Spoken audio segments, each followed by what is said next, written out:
Assalamualaikum warahmatullahi wabarakatuh. Kami dari kelompok 8 Pasar Modal Syariah akan menjelaskan mengenai analisis pelanggaran syariah di pasar modal konvensional. Untuk anggota dari kelompok kami yaitu yang pertama Dias Putri Nurpitasari dengan NIM akhir 010, Sakinah Lailia Husna dengan NIM akhir 020, Aulia Kusuma Dewi dengan NIM akhir 024, dan saya sendiri Hidayah Terima dengan NIM akhir 042. Untuk pokok pembahasannya yaitu yang pertama sekuritas emiten, yang kedua perusahaan yang memproduksi barang dan jasa haram, yang ketiga menjual sekuritas yang belum dimiliki atau short selling, yang keempat manipulasi dan tadlis, yang kelima transaksi euro dan riba, yang keenam rekayasa permintaan dan penawaran, yang terakhir yaitu perdagangan orang dalam atau insider trading dan margin trading atau bai al-juz'i. Untuk penjelasan lebih lanjut, simak video berikut ini.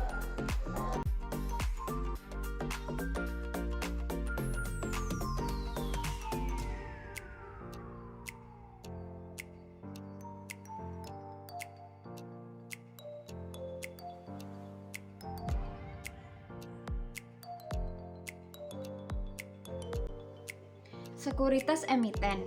Emiten adalah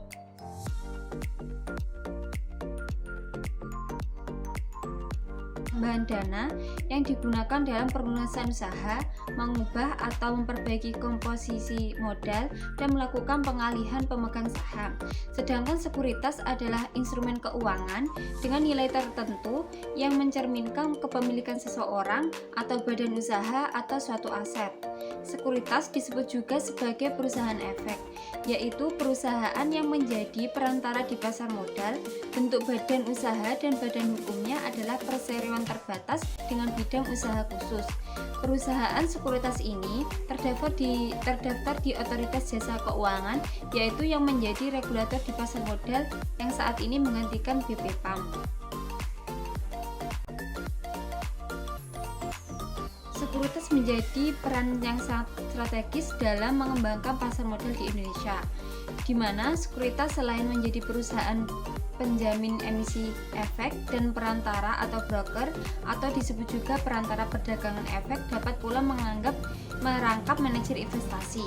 Sekuritas sebagai PEE memiliki beberapa peran strategis untuk membuat suatu emiten menjadi go publik, yaitu yang pertama memberikan jasa konsultasi kepada emiten dalam rangka go publik, yang kedua menjamin efek atau saham yang diterbitkan atau diisu oleh emiten, dan yang ketiga melakukan kegiatan pemasaran efek yang diterbitkan oleh emiten agar masyarakat investor dapat memperoleh informasi dengan baik dan akurat.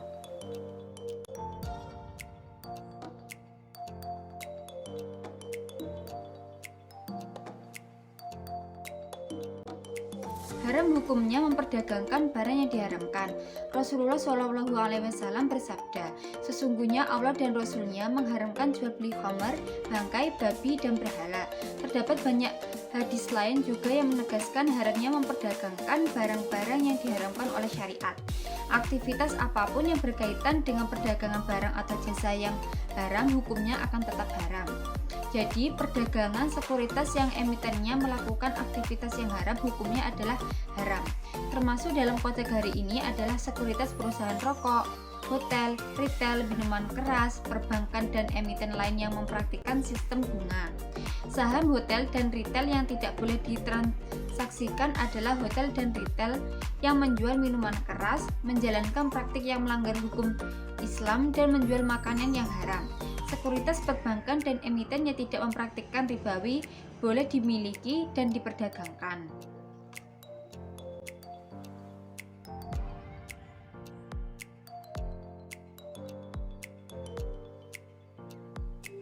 Yang ketiga, menjual sekuritas yang belum dimiliki atau short selling.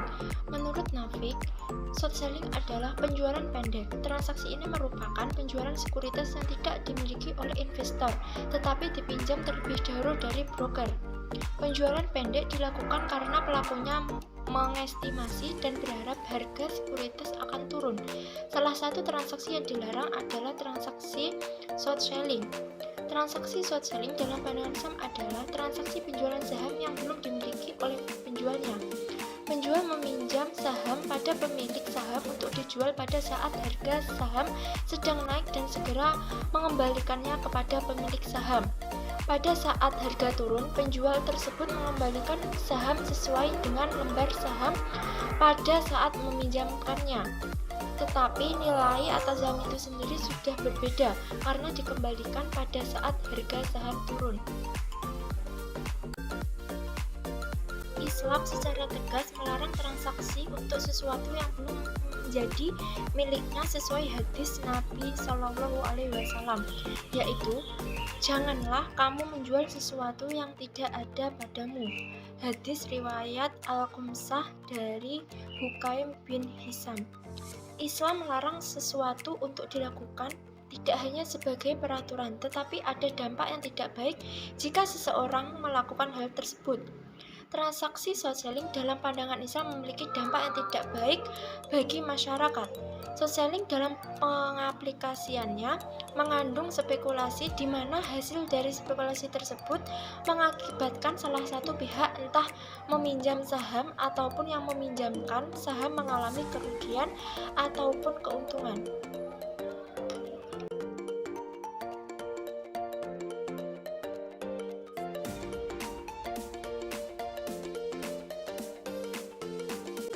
Yang keempat, manipulasi dan tadlis.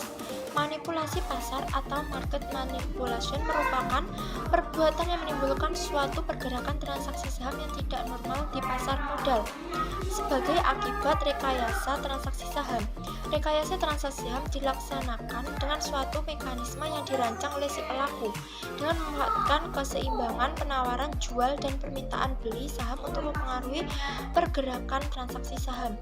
Ada 3 sanksi atas perbuatan manipulasi pasar dalam transaksi saham di pasar modal, yaitu yang pertama, sanksi perdata. Jika suatu perbuatan kejahatan di pasar modal menimbulkan kerugian bagi pihak lain, maka si pelaku kejahatan dapat memintakan tanggung jawab perdata. Yang kedua, sanksi pidana. Tindak pidana manipulasi pasar termasuk ke dalam klasifikasi kejahatan menurut UU PM. Yang ketiga, sanksi administrasi.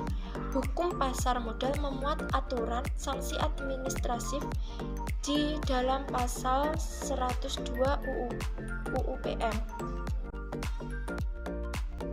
Tadlis adalah kondisi di mana satu pihak tidak mengetahui kondisi yang sebenarnya, sehingga pihak yang mengetahui informasi memanfaatkan kondisi tersebut dan mendapatkan keuntungan dengan menipu pihak yang tidak tahu. Kondisi ini disebabkan karena adanya incomplete information. Tadlis bisa terjadi karena segi kualitas, kuantitas, harga, dan waktu penyerahan. Tadlis ini terjadi karena adanya ketidakkejujuran di antara pihak yang melakukan transaksi. Jujur dalam transaksi bisnis menanamkan rasa kepercayaan dalam diri dan menumbuhkan rasa tenang dalam hati setiap penjual dan pembeli, karena transaksi yang melakukan sama-sama mereka ketahui dengan jelas dan tanpa ada kekhawatiran terjadinya penipuan, dan mereka akan meneruskan transaksi atau membatalkannya sesuai dengan kesepakatan keduanya.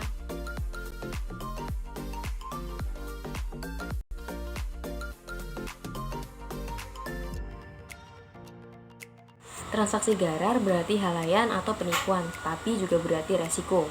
Dalam keuangan biasanya diterjemahkan tidak menentu, spekulasi atau resiko. Keuntungan yang terjadi disebabkan kesempatan dengan penyebab tak dapat ditentukan adalah larangan. Karena mengandung resiko yang terlampau besar dan tidak pasti. Garar dilarang dalam Islam bukan untuk menjauhi resiko. Tentu saja resiko yang sifatnya komersil disetujui dan didukung dalam Islam. Setiap jenis kontrak yang bersifat open-ended mengandung unsur garar. Al-Quran sendiri dengan tegas telah melarang semua transaksi bisnis yang mengandung unsur kecurangan dalam segala bentuk terhadap pihak lain. Hal itu mungkin dalam segala bentuk penipuan atau kejahatan atau memperoleh keuntungan dengan tidak semestinya atau risiko yang menuju ketidakpastian di dalam suatu bisnis atau sejenisnya. Tersebut dijelaskan dalam Quran surat Al-An'am ayat 6 152. Selanjutnya, riba sendiri secara bahasa bermakna ziyadah atau tambahan. Dalam pengertian lain, secara linguistik, riba juga berarti tumbuh dan membesar. Sedangkan menurut istilah teknis, riba berarti pengambilan atau tambahan dari harta pokok atau modal secara batil. Maksud dari tambahan di sini yaitu tambahan kuantitas dalam penjualan aset yang tidak boleh dilakukan dengan perbedaan kuantitas. Tambahan dalam hutang yang harus dibayar karena tertunda pembayarannya, seperti bunga hutang, dan tambahan yang ditentukan dalam waktu penyerahan barang berkaitan dengan penjualan aset yang diharuskan adanya serta terima langsung. Misalkan nih, seperti penjualan rupiah dengan dolar, kemudian harus ada serah terima secara langsung. Kemudian apabila ditunda serah terima tersebut, maka ada unsur riba. Nah, selanjutnya secara etika, pelarangan riba dikarenakan tidak etis melakukan transaksi yang mengeksploitasi pihak lain. Secara ekonomi, ini tentunya akan merugikan satu pihak dan menguntungkan pihak lainnya.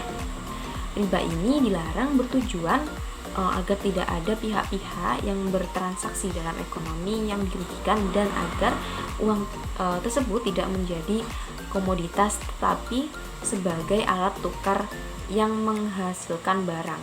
Seperti itu.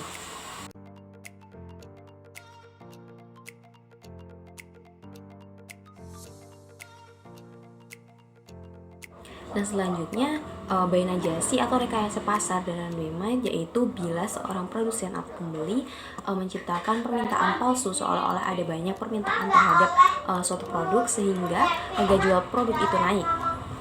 Di antara praktik rekayasa pasar dalam demand adalah praktik goreng-menggoreng saham dalam bursa saham.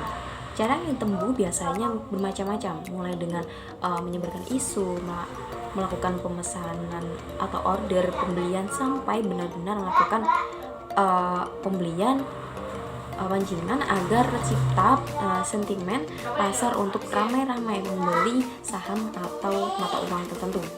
Bila harga sudah naik pada level yang diinginkan, yang bersangkutan akan melakukan aksi ambil untung dengan menjual saham atau mata uangnya untuk mendapatkan untung yang besar. Bai'an najasi hukumnya diharamkan dalam Islam sesuai dengan hadis dari Abi Hurairah RA bahwa Rasulullah SAW bersabda, jangan melakukan talaki rukban, jangan membeli sesuatu yang sudah dibeli saudaranya, jangan melakukan jual beli najasi, jangan melakukan hadir libat, jangan melakukan tashriyatul ganam. Transaksi najasi diharamkan karena si penjual menyuruh orang lain memuji barangnya atau menawar dengan harga tinggi agar orang lain tertarik untuk membeli. Si penawar sendiri tidak bermaksud untuk benar-benar membeli barang tersebut.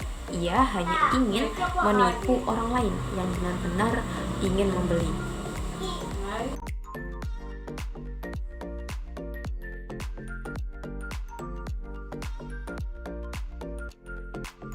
Materi yang selanjutnya yaitu perdagangan orang dalam atau insider trading dan margin trading atau bai al-juz'i. Insider trading merupakan salah satu kejahatan dalam pasar modal yang terjadi apabila orang dalam perusahaan melakukan perdagangan dengan menggunakan informasi yang belum dipublikasikan. Yang dimaksud orang dalam menurut pasal 96 Undang-Undang Nomor 8 Tahun 1995 tentang pasar modal adalah orang yang mempengaruhi pihak lain untuk melakukan pembelian atau menjual efek yang dimaksud, atau orang-orang yang memberi informasi kepada pihak manapun yang patut diduga dapat menggunakan informasi yang dimaksud untuk melakukan pembelian atau penjualan efek. Sedangkan margin trading atau aktivitas investor dalam memberi saham suatu perusahaan dengan menggunakan pinjaman dari perusahaan sekuritas untuk meningkatkan daya ungkit atau reference sehingga saham berkali-kali lipat daripada yang seharusnya bisa dibeli oleh investor. Margin trading biasanya dijadikan sebagai salah satu daya tarik oleh perusahaan sekuritas guna meningkatkan jumlah investor yang membeli saham melalui jasa yang mereka berikan.